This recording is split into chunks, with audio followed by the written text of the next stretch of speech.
Okay, so episode 8 dropped, and everybody ran straight to the Koenji scene, the Kiryuin scene, the ending, which makes sense.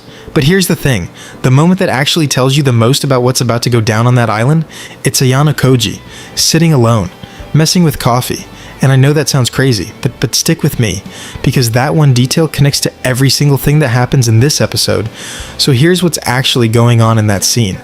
Ayanokoji is not just being weird, he's calibrating.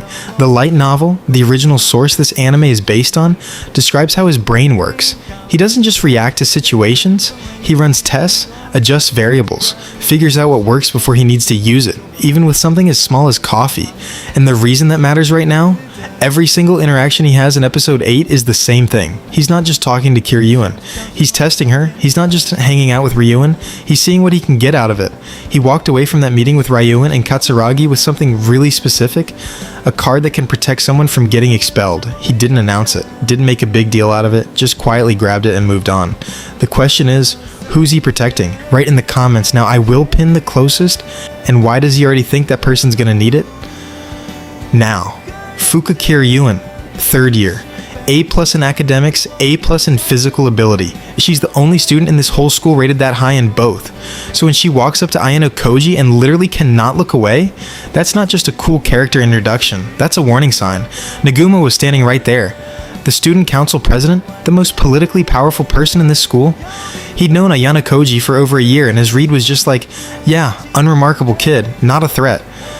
Kiryuin met him for 30 seconds and told Nagumo she felt a completely different aura from him, like something that doesn't belong in a normal school, and Nagumo had absolutely no clue what she was talking about. So think about that.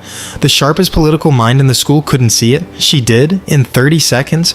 But here's the part that's actually bugging me. Ayanokoji noticed and she noticed, and he didn't do anything about it. He just let her see it. Why? Okay now, Koenji, and I know everybody's already seen the clip, but I don't think people are asking the right question about it.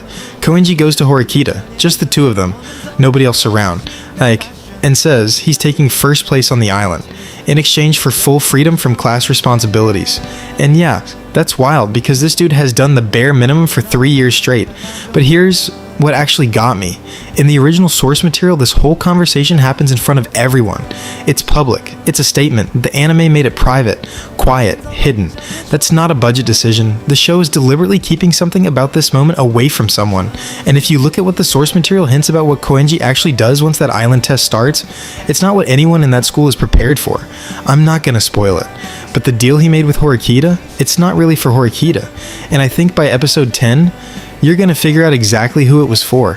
And then there's the thing that I think got the least attention for how big it actually is, Nanase.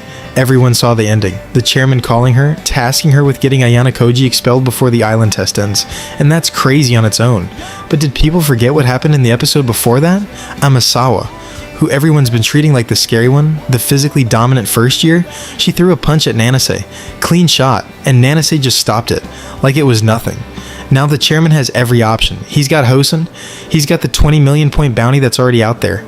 He's got other first years who've been hunting Ayanokoji for weeks, and he passed over all of them. He called the quiet girl, specifically. So the question I can't stop thinking about is, what does the chairman know about Nanase that we don't? Because in the source material, there's a reason he picked her that has nothing to do with just following orders, and I think by the end of this island arc, she's not going to be the character anyone thought she was. Episode 9 is tomorrow. I already have theories. Drop yours below, and if you want the full breakdown, the second episode 9 is out, subscribe and hit the bell. I'm posting fast.